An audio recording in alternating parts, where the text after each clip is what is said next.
Welcome, everyone, to Creating a Family, talk about infertility and adoption.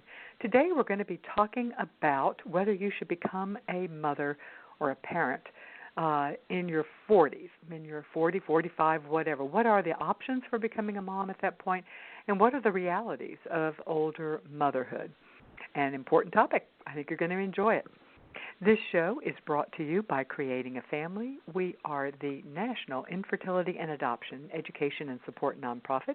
I'm Dawn Davenport. I'm your host and the director. You can find us and all of our resources online at creatingafamily.org. The Creating a Family radio show is underwritten by our corporate sponsor, Ferring Pharmaceutical.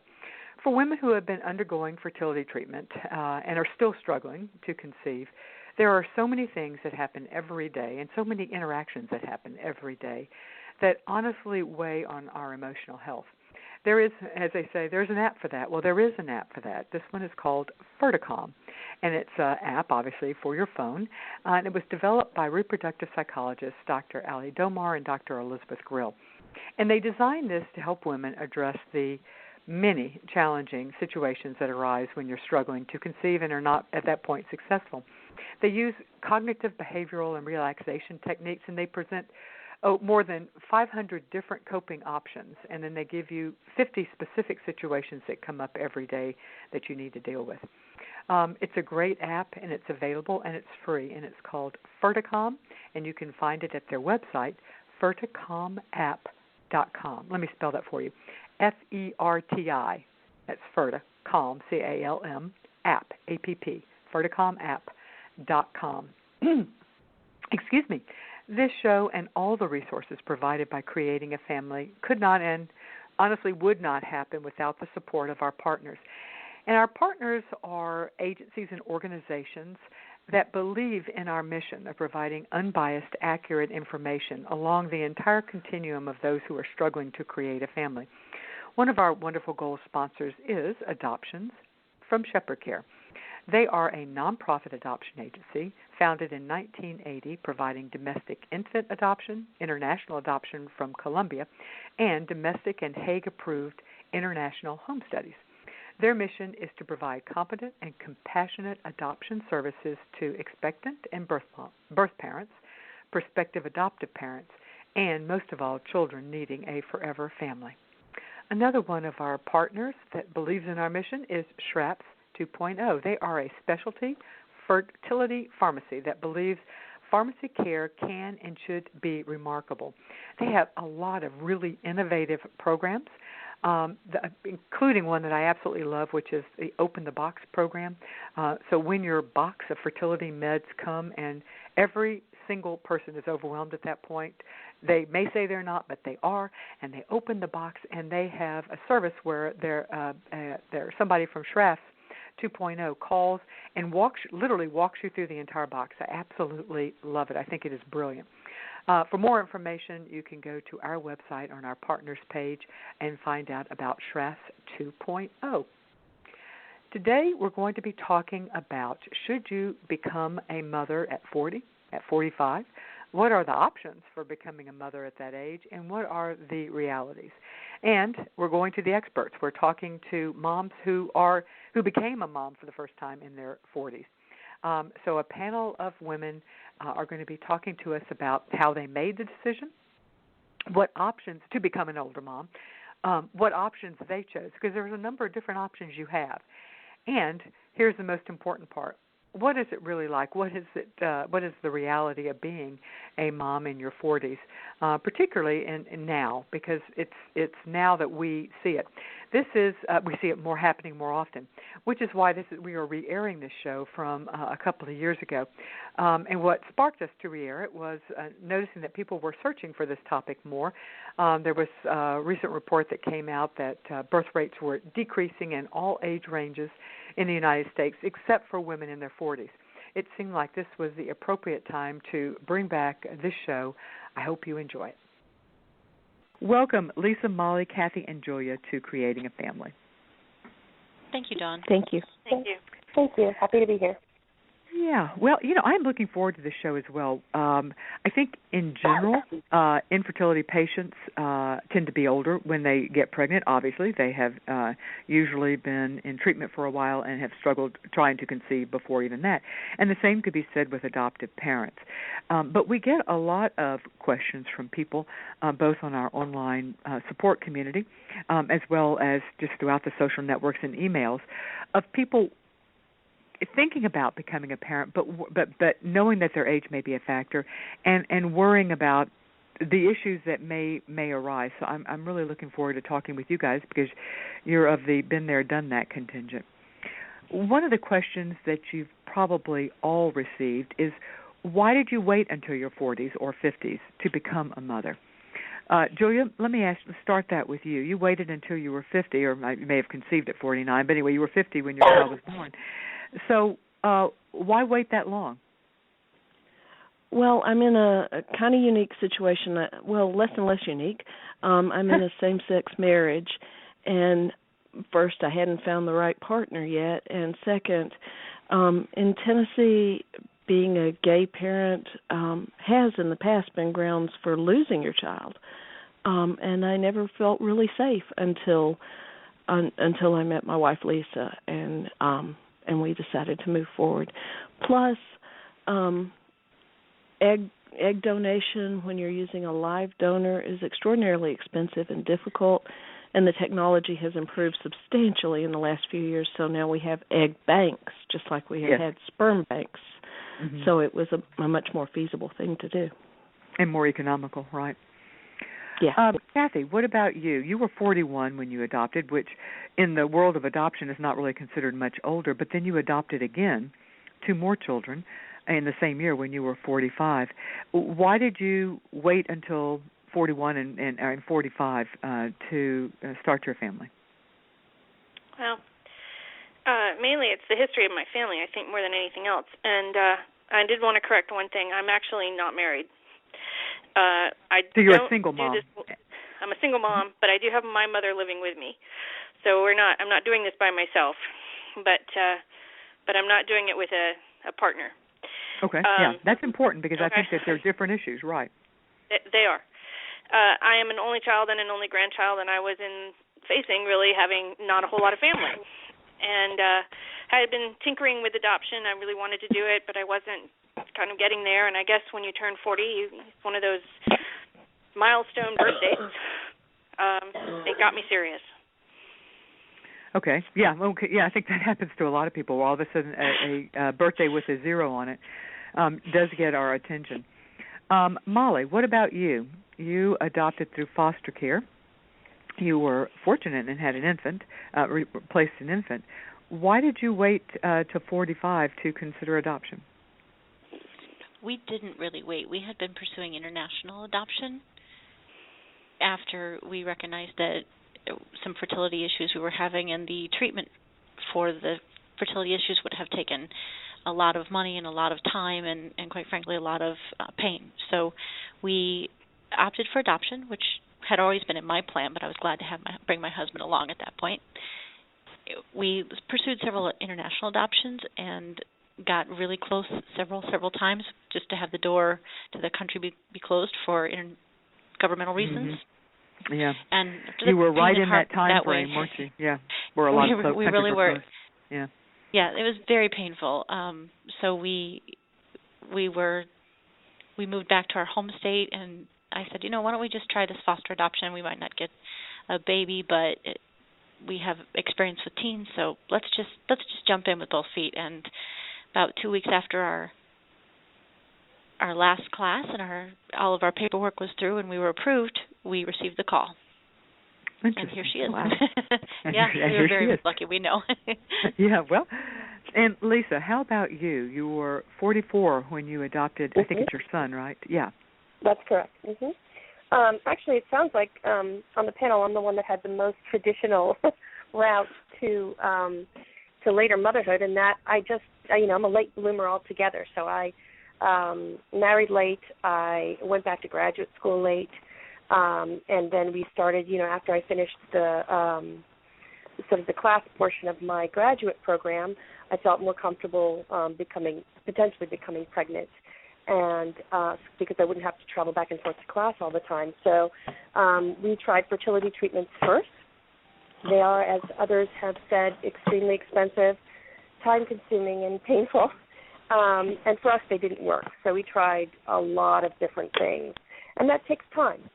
And so towards the end of that process, kind of started thinking a little bit more about adoption. Hadn't really considered it up until the point where it looked like we weren't going to be able to have biological children, and then decided to kind of move forward with international adoption, and we chose Korea for a host of reasons.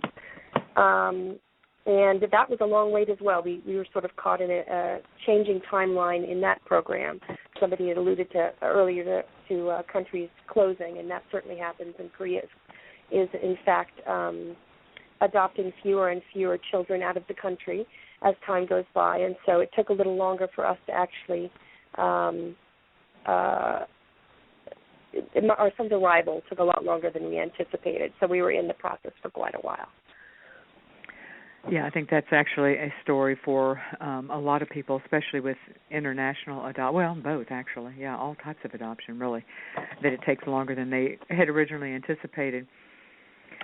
So we often hear that one of the concerns that people have is their energy level and whether they feel that they have the energy to devote to young parenting, parenting young children, toddlers, infants, staying up at night, things such as that. And also, with the any additional, if your child has special needs or your child is born premature, all of that is a further energy drain on the parents. Molly, you were 45 and with a newborn. Did you find, was energy something you worried about, and in reality, was it something that you were did your concerns come to fruition, or do you feel like energy really is not a concern? I think it is a concern, and I was just going to have a little fun and tell you that I live on Red Bull. So I think it is a concern. It was a big concern of mine whether I'd have the energy and be able to be as the fun mom I wanted to be. I wanted to take some bike riding and swimming and running and play. And I think, to be honest, I haven't seen a drop-off. I have the good fortune of being a mom to a very hyperactive young girl. And it's not just me that says so. So she's not just hyperactive in comparison to myself, my old age self, but she's very, very active and very quick. So I have a runner on my hands. And I've been able to keep up with her, at least mentally and physically. I think one thing it's done for me is remind me, after all those years in corporate America and living a too sedentary life, that I really do love to get out and play and exercise and have more fun. So it's reintroduced me to getting more physically fit. And for that I thank her. But I'll catch her one day, I promise. Yeah, maybe when she's sleeping till noon at 14. Yeah, that's when you'll someday, yeah. Right? But as far as do you get up for the babies, for the feedings, and I don't think it took any more toll on myself than it does the younger gals. I don't think it makes any difference the age, because we love our babies, we love our kiddos, and we'll get up and do everything that's necessary for them. Julia, as a pregnant and then just having given birth mom at 50 with a newborn, how did you find the energy? How was your energy, and how is it compared to other moms of newborns and 18-month-old toddlers? Well, I don't have a lot of other moms of little tiny ones in my life. I think that's one of the things that we really do sacrifice, because our peers don't have these little bitty ones. But on the energy question, I don't think I have less energy now than I had when I was 20-something. I think I just focus it better. When I was 20-something, it was, oh, I got to go to this concert, and I got this paper to write, and oh, my goodness, I forgot to do blah, blah, blah. And now I know how to organize myself. I know how to use my energy appropriately. And I'm not having a problem with the energy. And that says a lot, because you've got it's a son, right? You have a son? Yeah. Yeah, your son is at the stage where he's moving a lot. You know, infants infants may keep you up at night and make you tired, but they tend to stay put, which is a little different. Yeah, Julia, I was glad that you raised the issue about being out of step with your peers, both your friends that you had before you had children, and also the parents of your children's friends. Kathy, have you experienced the fact that, or maybe ask, is your peer group, the peer group you had before, we're going to break this question up into both of those being out of step issues. One, your peer group before you had children, has that stayed the same now? Or were any of your friends also young moms when you became a mom, or have you had to create a new peer group? I pretty much had to create a new peer group. I've retained all my friends. It's not that I haven't. It's just that, you know, I can't be called up on Sunday at 1 and say, can you go somewhere on Sunday at 2? No, I can't. So what I can do now in terms of social activities is very different. You would, never have found me at soccer practice when my friends' kids were all at soccer practice. It was a foreign idea, but now I'm at soccer practice every week. Fortunately, at those events, the parents don't really care how old you are, and I've gotten some wonderful friends through those activities. Yeah, our children do pull us into a whole new world, and there may be friendships of convenience, but that counts. Lisa, what's been your experience with? You were 44, and I assume you had a contingent of friends at that point. Did any of them have younger children? And how has your becoming a parent at 44 affected your ongoing friendships, the ones that you had before? So I sort of have two groups of friends. Many of them are my age, and then I actually was fortunate far before we got, we had children. When I started graduate school, most of my compatriots, all of my classmates, were about 10 years younger than I. So it's interesting because I have a group of friends who have teenagers or older at this point. Certainly I'm old enough to have children who have children of their own. And then I have a group of people who really were co-parenting along with them. We have the same age children. A lot of family members also have similar age children. So for me, I think I felt more out of step before we had kids, in that I had a whole contingent of friends who, had small children and then elementary age children, and I sort of felt like a little bit left out of that and not understanding it. So and yet I have them now to turn to see what happens later. And then I also have my friends who are parenting similar age children as I. And I think, anybody that's in a situation that goes through an adoption or goes through fertility treatments has to be a resourceful kind of person, or you'd sort of give up. And I'm sorry? No, we were agreeing with you. Yeah, and so I think that perhaps that growing that resourcefulness over time and through these issues makes it a little bit easier, first of all, to feel out of step, because I guess, you're doing this in a non-traditional way anyway, so you just grow to be comfortable with that. But also because you've learned to be resourceful, you learn to find friends, and you learn to make connections where you need to make them. Julia, you said that you don't have many in your peer group who have young children. Does that make you and your partner feel like you are you actively seeking, we've got to find new friends, we got to find people to do stuff with that we can do with our child? Or are your friends, have they kind of rallied around and invite you to what you can do and exclude you for those the activities that you cannot? Oh, they really do try to include us as much as possible, and sometimes we have to educate them a little bit. Dinner at 8 o'clock is probably going to be intolerable with a toddler in tow. Breakfast is fine. We'll be great at breakfast. But we are having to build new connections and new friendships, and we expect that to get easier as he becomes more social. He's right on the cusp of having activities like soccer and other things that he'll be involved in with other kids.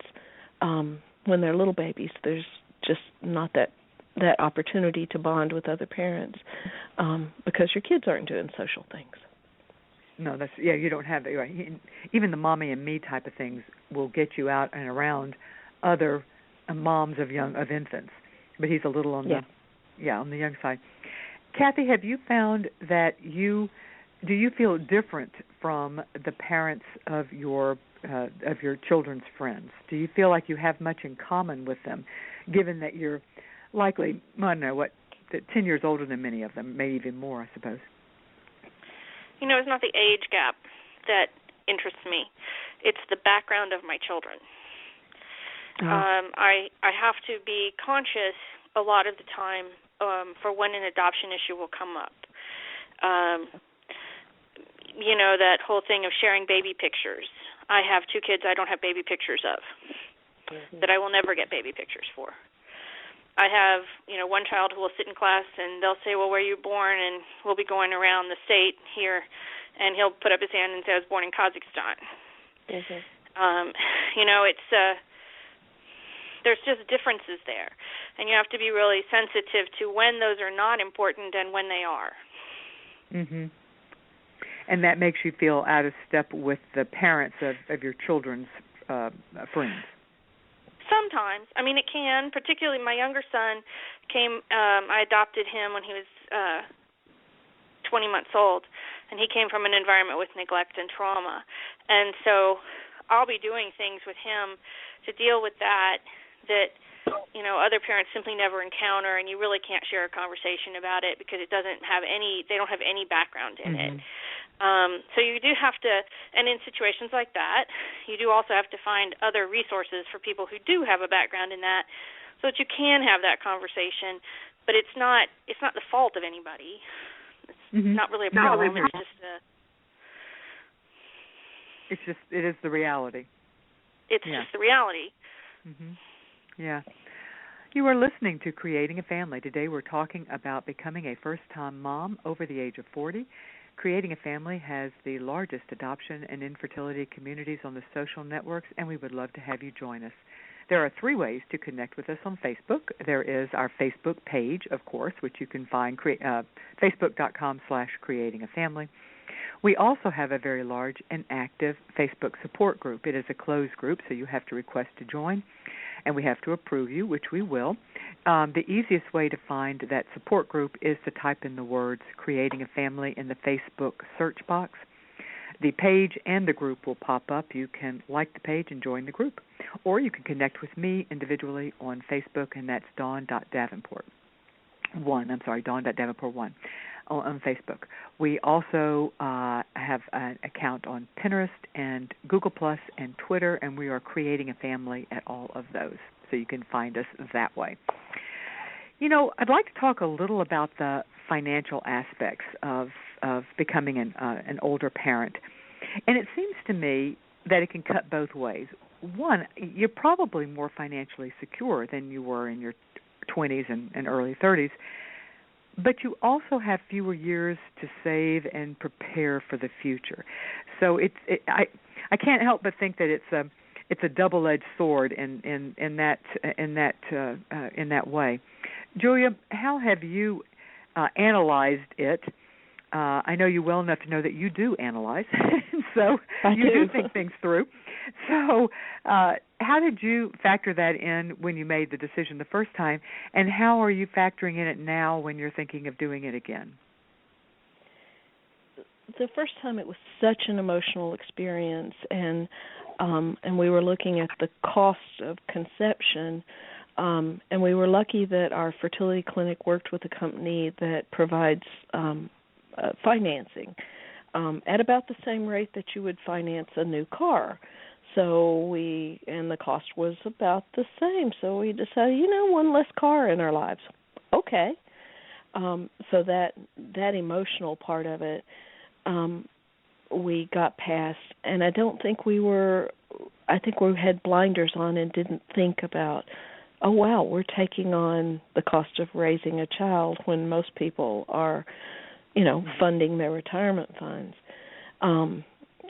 because we wanted this so badly. I think we were kind of blinded, and I think a lot of parents are. The second child, that's a whole different matter, because we're looking at, are we sacrificing things for our first child in order to have a second child? And is that fair to him, in addition to, is that fair to us for our retirement plans?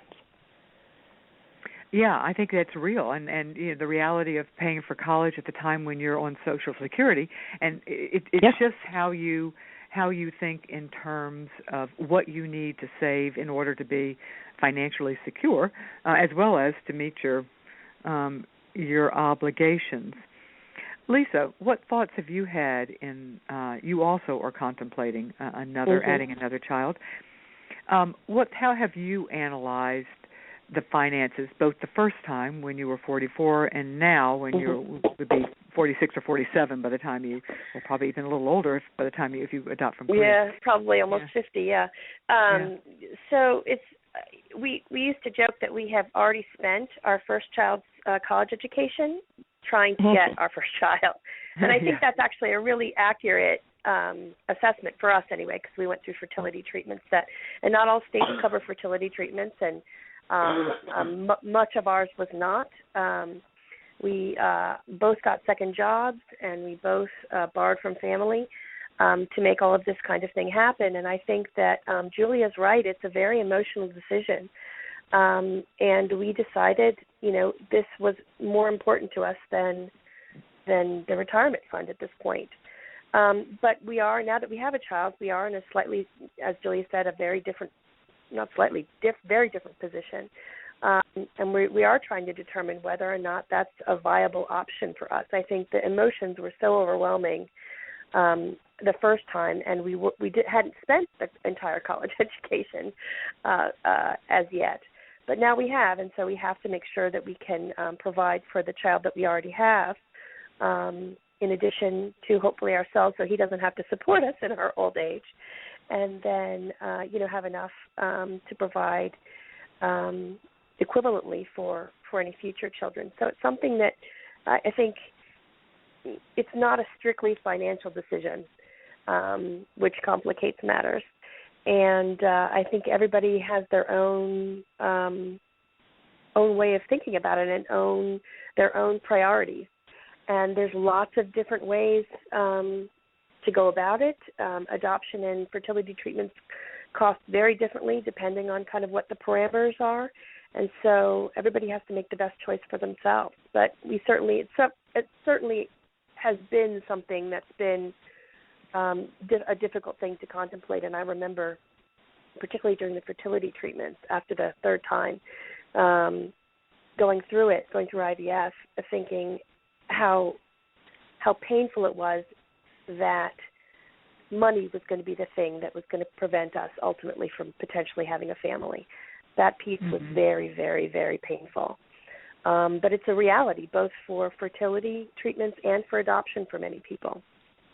Well, and I think that the distinction, too, when you're contemplating it in your 40s, mid to late 40s, is you're having to think, okay, I only have X number of years left with which to save for our retirement. And as you point out, oftentimes you've spent your retirement money on infertility treatment or on the adoption. And so you're thinking, well, when you're in your late 20s, number one, you think you have forever, but even though you don't have forever, you do have a long time. So yeah. And Kathy, what about you? You contemplated this and did it as a single mom, and so how did you analyze how much do I need to have saved to take care of myself versus how much am I going to need to spend in raising my kids? At least with the first one, I don't think I spent as much time as I did on the second, too. Well, you were 4 years older, too. Yeah. Well, yeah, but more, that whole emotion thing in the first one goes in very much. Very emotional experience, your first adoption. And just figuring out how to get to Kazakhstan was a challenge. So figuring out where Kazakhstan was on the map might have been right, and how much it was going to cost just to get there and we were there for 53 days. So just the cost of all of that was an interesting experience. When I got home, of course, I totaled it all up, and I knew exactly what I had spent. And so when I went into the next one, I knew a lot more about what I was doing. I also, of course, have been very lucky. My mother's been in on this with me, so we have done a lot of things to reduce expenses, like live together and go down to one car for a long time. We only just recently went back up to two. I changed jobs to work from home so that we could further limit any type of sitter expenses we had. We just don't use them most of the time. We changed our vacation plans to dramatically reduce the amount of money we spent on those. I mean, there was a lot that went into feeling comfortable that I would still be saving for retirement while still doing the whole family thing. And it's an ongoing process. We reevaluate it every few months. Are we doing the right thing? Mm-hmm. And what do I need, and what do I need to live on, and that type of stuff. Yeah. Okay. Yep. I'd like to take a moment to thank a few more of our gold sponsors. It is through their generous support that we can bring you this show, as well as all the other resources, our website, our videos, our support group, and things such as that. We have Children's Connection. They are an adoption agency with offices throughout Texas, providing domestic infant adoption, embryo donation adoption, home studies, and post-adoption support to families throughout the United States. We have Spence Chapin. They are a full-service adoption agency, bringing over 100 years of experience to a new direction. They are creating permanent, loving homes for children most in need, older kids, siblings, children with special needs. Spence Chapin has eliminated the financial barrier by providing no-fee adoption services for families who can consider opening up their lives and their hearts to this very special population. As much as, and I'm right there with you guys, so I'm going to say I want to believe very much that age is just a number.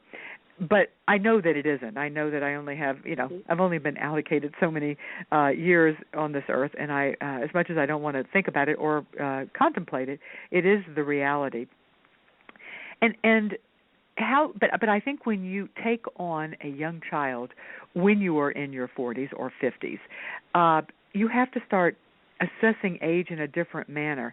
How did you work out in your mind and in your life the question of, is it fair to your child to have him or her, or to adopt him or her at an older age?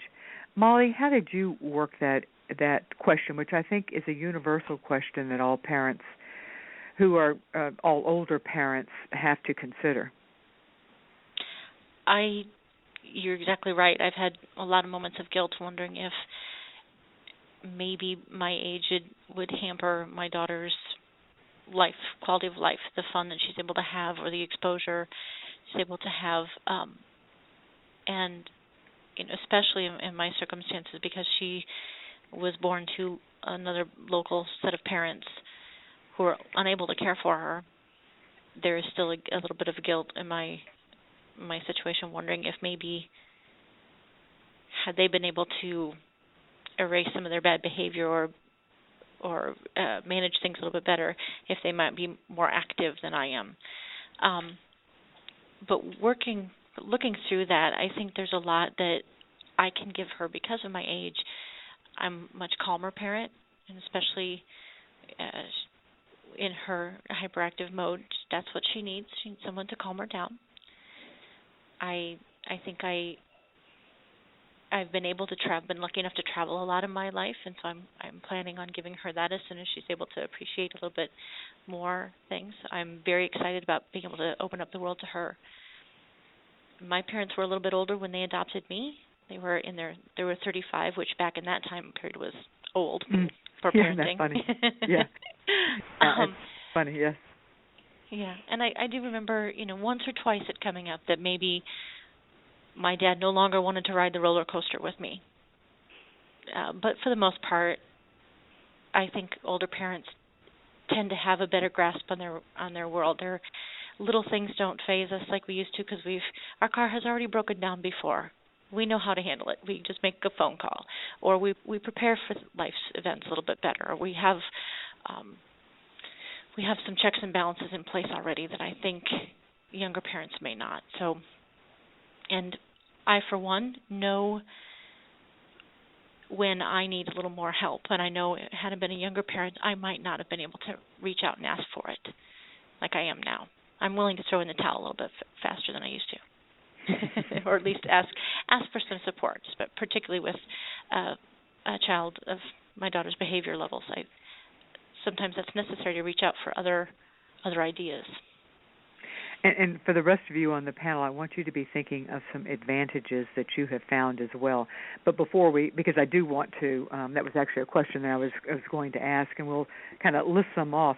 But before we do that, Lisa, I want to hear from each of you actually how you balanced in your mind the fairness issue, because I hear that a lot. That the energy and fairness are the two things that we hear.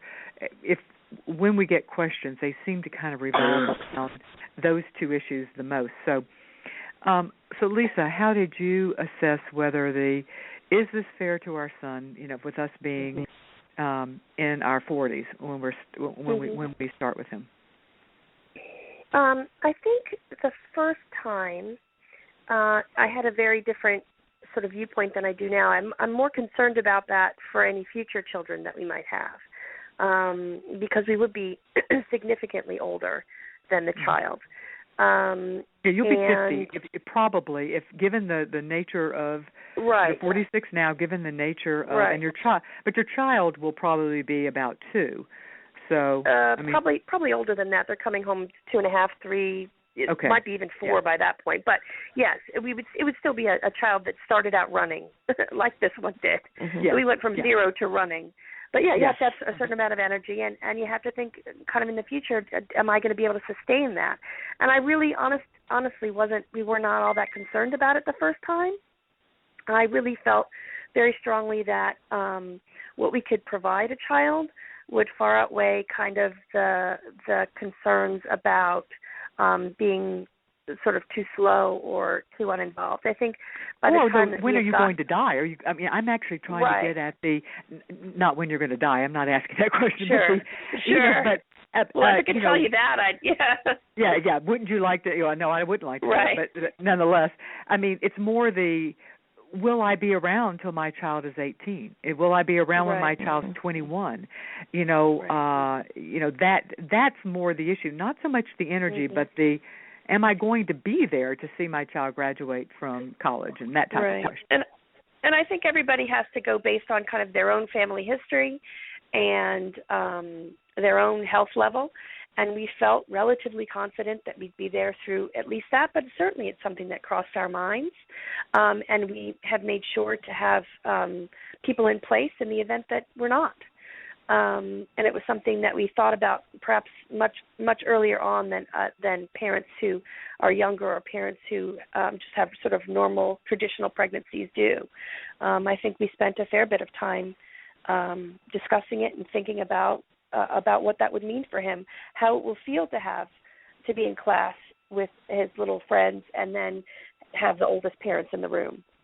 That can make you feel like you're standing out a little bit in a case where, with adopted children, and particularly in our case, transracial adoption, where you're already sticking out a little bit, being a little bit different. So, certainly we've thought about it, and ultimately we decided to move forward. But I think for us, with the potential for an increased age with a second adoption, it's something that we're considering much more to be a much larger piece of the potential puzzle.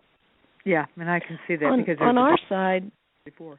Go ahead. It kind of mitigates in favor of having the second child, because if we die at a normal age, then our child will have somebody else in his life. Right. He won't be all alone.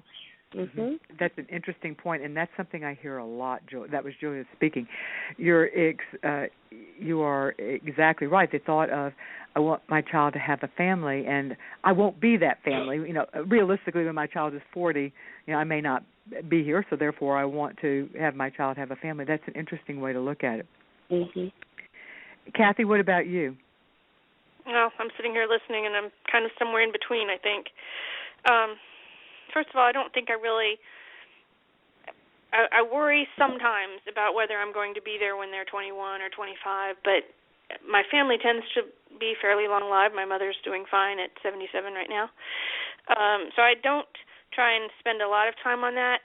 It's kind of out of my control anyway, so that can just drive up the nervous level, I think. But I also know that being a parent now, I have more time to spend being a parent. I have a job that's very stable, that has very consistent working hours, that has flex time. I can be mom whenever I need to be mom. And I don't think in my 20s and 30s I would have been able to do that. It would have been a lot more juggling. I was working outside the home then. There was just different stuff going on. I feel like, and maybe it's just an ego thing, I feel like I'm a better parent now than I would have been then. I will also say that it's a question of whether your kids are better off with you than where they were before. And for at least two of my kids, they clearly are better off here than they were before. My daughter was adopted at birth and came from a teenage family, teenage parents who are not together anymore. They might have been okay. We don't know a whole lot, other than that they were about 16. But my younger son was neglected and my older son was in an orphanage. Whatever limitations I have as a parent, I'm better than what that was. Mm-hmm. Yeah, I hear what you're saying. I do think you have to say, whatever age you are you still doing something that is in the best interest of the child? And clearly, yes, in those cases. I wonder if how all of you factored in the age you're going to be when your child is a teen or in college. Mm-hmm. And it's one thing to parent an infant, but another thing completely to be the parent of a teen. And I speak as someone who truly likes adolescence, and I've worked years with teens in various capacities, and I'm now parenting teens. So I speak as someone who actually finds that age wonderful. For the most part, there are moments, but for the most part, I truly like it. But I also acknowledge that it brings on, it requires a different type of parenting for sure. So I'm wanting to explore that, how you thought about that, or if you thought about that when you were making the decision. Let's start with you, Julia. Because you're going to be close to, let's say, 70. You'll be in your late. Well, with the second one, you'll be in your 70 when they're teens, but with your in the late 60s, okay. When you have part of it is a math thing, because I gave birth at an age that it's easy to add things to, 50. So that was now, very handy anytime I hear, it was handy, yeah. Anytime I hear anybody mention anything about their age, I think, wow, Luke will be 22. Like when you mentioned your mom being 72 and having great energy, I thought, wow, Luke will be 22 when I'm 72. So I automatically think that about everything. It's so real. And it's so real. It's very real. And kind of like you were saying that, your kids are in a better situation than they would have been had you not adopted them. My kid wouldn't exist had I not brought him into the world. So I've got to think that the life he has is better than not having any life at all. So I kind of come back to that as well.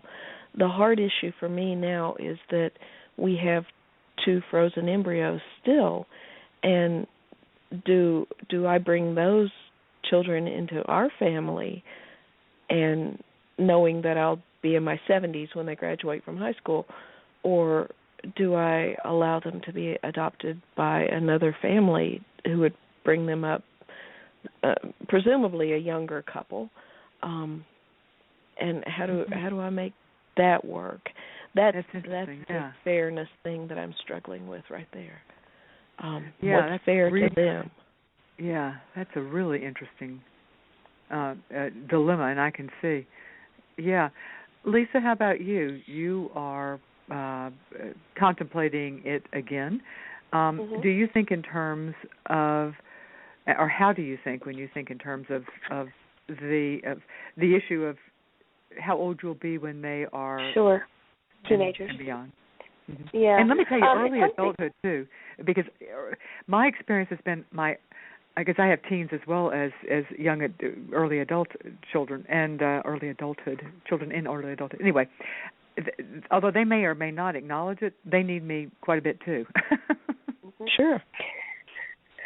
Well, it's certainly something that we thought about actually from the jump, and we actually chose our adoption agency because they spoke about adoption kind of being a lifelong issue, and because they talked about our potential children as teenagers and young adults and the issues they might face there. I think a lot of people, particularly people who are first thinking about adoption, tend to think about newborns and how adorable they'll be and maybe even toddlers. But you really have to start to think, because they're going to be people at some point with lives of their own and thoughts of their own. So it's something that we contemplated kind of from the jump, thinking about how we were going to kind of manage that. And I suspect we'll manage it in much the same way that most people do, which is by the seat of our pants and figure it out as we go along. Having said that, we do have other friends who've been through it before. The one issue that I think for me I find the most daunting is the issue of the rapidly changing technology and the way in which people communicate, and the recognition that it's changed so rapidly from the time, for example, since I was 25, and I imagine it will, change again that much by the time my kid gets to be, middle teenager. And I worry that I'm going to be so far out of the loop that they're going to be that I won't know what I don't know, and that there's going to be a pretty big disconnect at that point in how he experiences the world in that way and the way that I choose to experience the world. There are going to be things that I really don't get, and so as a result, I've tried to stay relatively on top of all of that stuff. I have friends who are early in graduate school or in college, and I do try and stay in touch with that kind of the things that they're interested in, how they communicate. That piece of it does worry me a bit, I have to say. The rest of it, I think, we'll figure out like people have done for millennia. But this is all so new all the time that it really is going to take some work to keep up with it and to make sure that I'm connected and understanding what's going on in his world. Does that make sense?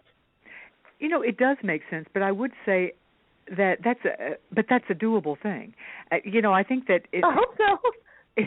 I think it absolutely is, and the interesting thing is that we always hear the kind of the cliche that children will keep you young, but I actually believe that they do. I think that it's not that I'm trying to be naive to the realities of age. Age is age, okay? I get that, but I also think. I wasn't particularly an older mom, but I also wasn't my kids were spread out over 10 years. And so by the time the last one came along, I certainly wasn't a young mom. And honestly, I think that, Julia, you will be a younger 72-year-old. You will be because you will be with a foot very firmly in the world of, in that case, college. And the technology thing, I think that having children that age will absolutely keep you, because if nothing else, you need to know what you have a vested interest in keeping up with it. Plus, you're going to be paying for it, So, you will know more than most of your peer group, which will actually make you feel very cool, I think. Yeah. I'm planning on it. I do think it takes a special kind of person. I think if one of your strengths is openness already and that you're comfortable doing different sorts of things and learning new things, I think this is a lot easier. If you're one of those kind of people that likes to stay within their comfort zone and not be challenged to learn new things, then being an older parent is going to be really hard. Well, but don't you think to a certain extent that people who are considering adoption or fertility treatment in their mid to late 40s are already open to new things? I mean, really? Most people who... I do. I think it's kind of self-selecting. I think there's a self-selecting thing as well going on there. You are listening to Creating a Family. Talk about adoption and infertility. We're so glad to have you with us on this Creating a Family show when we're talking about becoming a first-time mom over the age of 40. We primarily keep in touch with our audience through our twice-weekly e-newsletters. We let you know about the latest developments in the worlds of infertility and adoption, as well as the upcoming week's blog and show topic. And we add 4 pieces of content, new content to our site every week, and we'll keep you up to date on what we've added, because some of it may be really helpful for you. We'd love to have you sign up for our weekly newsletter. You can do that on any of the pages of our website, creatingafamily.org. You know, it occurs to me that I have neglected to ask each of you. Kathy, I know you're the person who is your partner is, I think you said 77, your mom, so she is not younger. But it occurs to me that I did never ask the rest of you what your husband or partners, what age they are. Lisa, how old is your husband? My husband is only 3 months younger than I, so we are. Okay, so same age. We're in the same space. Yep. Yeah, Molly, how about you? My husband is 5 years younger than I, but has a lot less energy. I just want to put that out there. Well, that matters, actually. But from I think it also probably in some level you think in terms of, okay, you know, how old will I be when? Well, you know, he will be 5 years younger. Julia, how old is your partner? Yes. She's 2 years younger, and she's already raised 2 kids. We have a 22-year-old daughter and a 19-year-old son. And that's a wonderful thing, because when I freak out, she can go, you know, they do this. She's the voice of experience. yeah. Actually, that is a nice a nice combination, and to have somebody who can say, all right, you know, really, honestly, I swear, at some point he will be potty trained. That's right. Yeah. Let's take a moment to talk about some of the advantages. We've talked about some of the things, not necessarily disadvantages, but things you do have to kind of think through, issues that may or may not come up. But let's talk about some of the advantages. Some that have been thrown out have been calmer, having had more life experiences, and perhaps the money to indulge in some of these experiences with your child, so you can be able to provide your child with more experiences. Let's see, maybe a little calmer. We talked about that, yeah. More able to ask for help, stable jobs, more time. Lisa, can you think of any additional things that you think are an advantage to being your age with a 4-year-old, 46 with a 4-year-old? Sure. Yeah, I think for me, and it's partly to do with age, but also partly to do with the process that we went to get to our child, is the extraordinary level of gratitude that I have about being a parent in the first place. So the fact that I am truly actively aware and grateful for being a parent every day, there's so much stuff that doesn't faze me, doesn't bother me, that doesn't really stress me out, and the fact that I can be here in the first place, that I can be someone's parent in the first place, is amazing. And as a result, I think both my husband and I are really extremely present with our child, and really noticing all of the cool stuff that happens, and really grateful for it. So I think that just being an older parent and having to go through fertility treatments or adoption puts you in a different kind of mind space about parenting. And I find that when other people, because look, my kid's like everybody else's, my 4-year-old's like everybody else's 4-year-old. Sometimes he's a pain in the butt. But there is something that I can find to be amazed by or delighted by or grateful for every single day. And the fact that I take time to do that, or that I'm able to have that kind of perspective, I think does have something to do with age. And for me, that's kind of the biggest thing that permeates everything that I do with him, is that level of gratitude and that level of awareness, I think, about how wonderful it is to be able to love and care for somebody in the way that you do a child. That's beautifully said. Julia, how about you? Advantages to being a 52-year-old, I guess, with an 18-month-old. I think in our late 40s, early 50s, we are in a substantially different developmental phase of life, and I think that this developmental phase really does lend itself much better to parenting than the developmental phase that we're in when our 20s. I mean, think about it. What was important to you when you were 20? For most folks, it's about finding out where you fit and what you're going to do with your life. You know, am I a Democrat? Am I a Republican? Am I going to be a, person that works in an office or works out in the field? You know, who are going to be my friends? How do I fit? By this point, we know that, for better or for worse. I'm probably not going to write the great American novel, and I'm probably not going to be a ballerina. And I'm okay with that. Those kind of hopes and dreams and things and wondering, we've pretty well resolved by the time we're in our mid-40s. And then we're looking at different things. And I think that those things really lend themselves to parenting better. We're less self-focused at this stage of life. Yeah. Also, very well said. Kathy, I think you've listed some of the positives. If you have any others, let me know. Molly, I'll come back to you, Kathy. Molly, how about you? Any others in addition to the ones that we've mentioned of what you perceive as advantages to being 45, or now I guess you're getting close to 50 with almost kindergartner, or probably is a kindergartner. I am. She is a kindergartner, and I will be turning 50 in the middle of her kindergarten career. I've mentioned quite a few already that I think we do have the ability to manage ourselves a little better. We maybe don't have the same stressors that a 20-year-old person does, and we also understand how to control them a little bit better, maybe our delivery. But to someone else's point, my gratitude for having my daughter in my life is immense.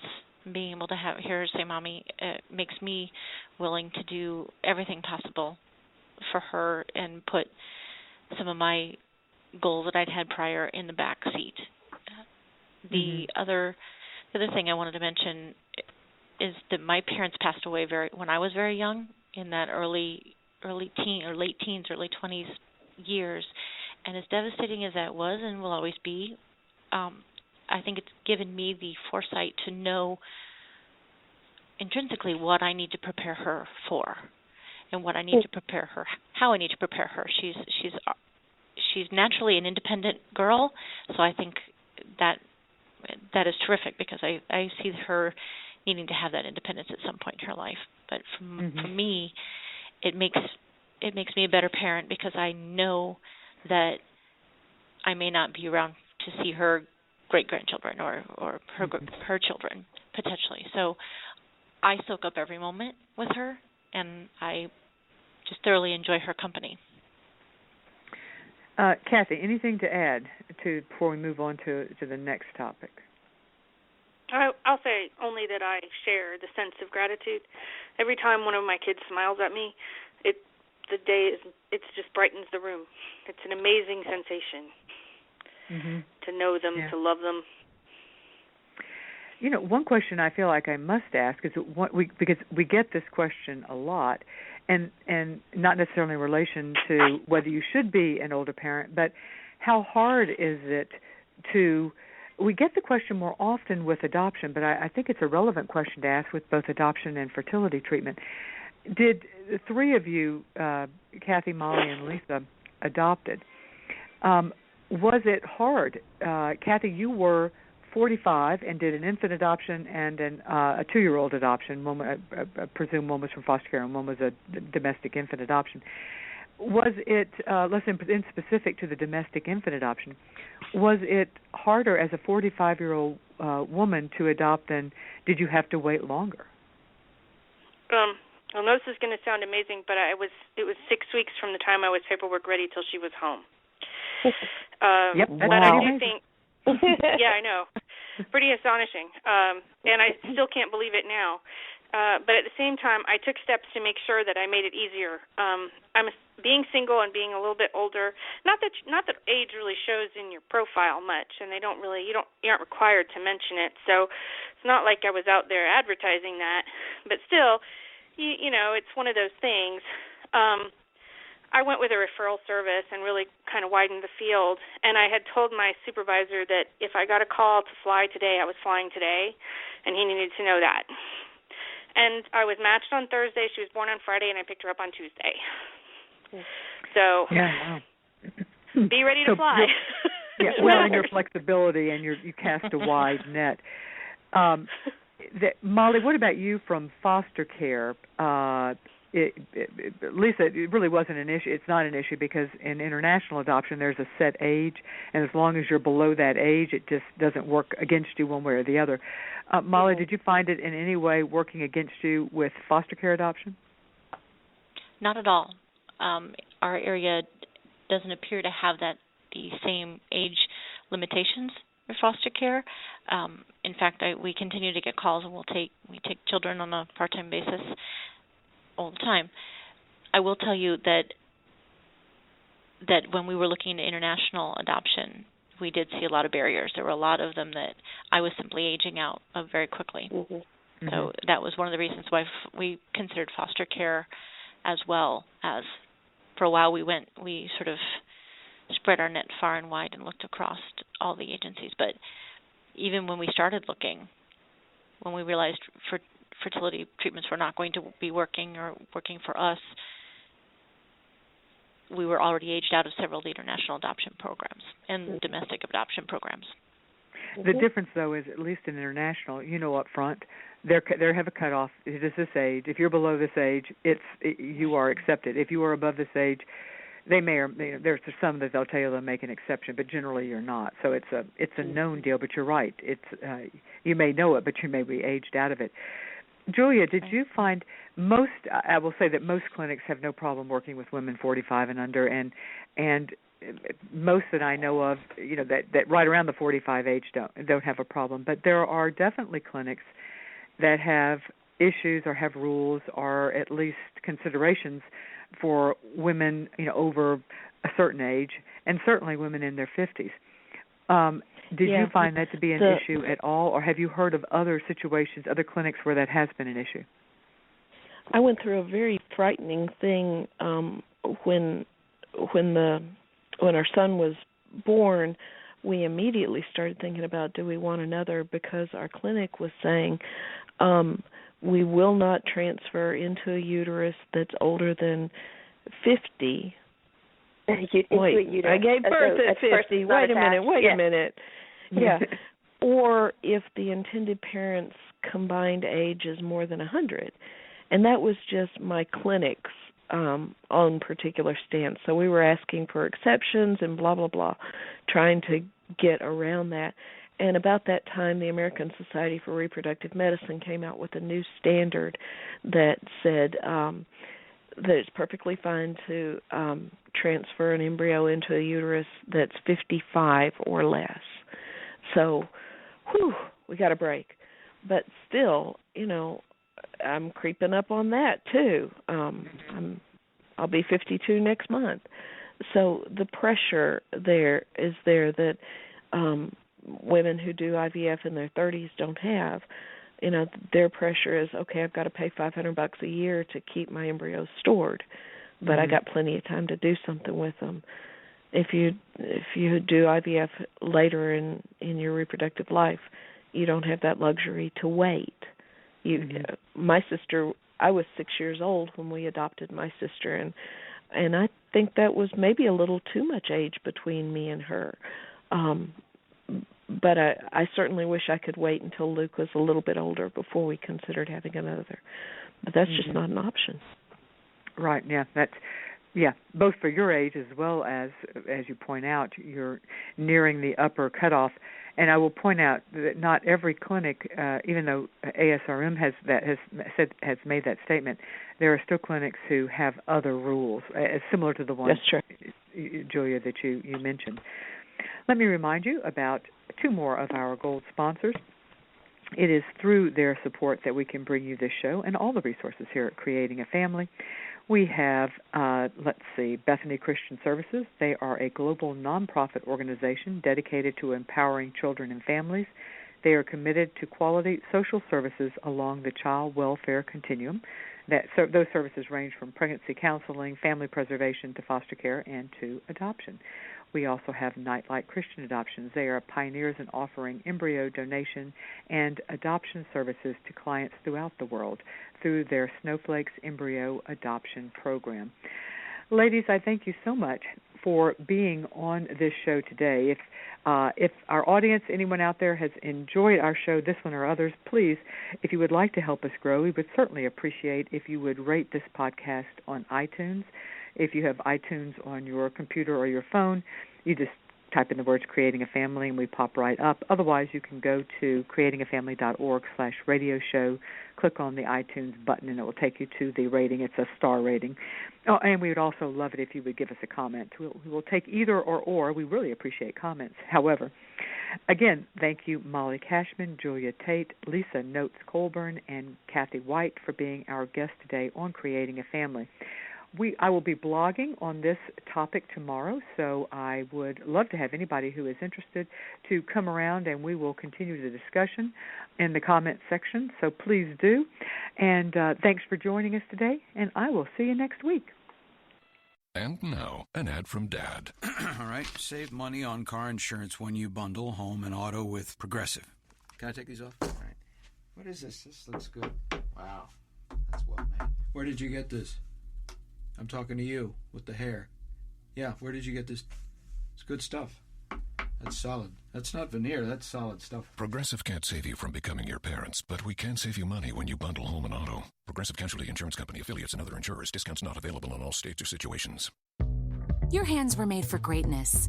Mighty hands for painting, paneling, and clicking the submit order button on HomeDepot.com to get that duvet. And these Egyptian cotton towels delivered right to your door. Do more with decor at the Home Depot. Save up to 30% on select bedding and bath. Now at HomeDepot.com.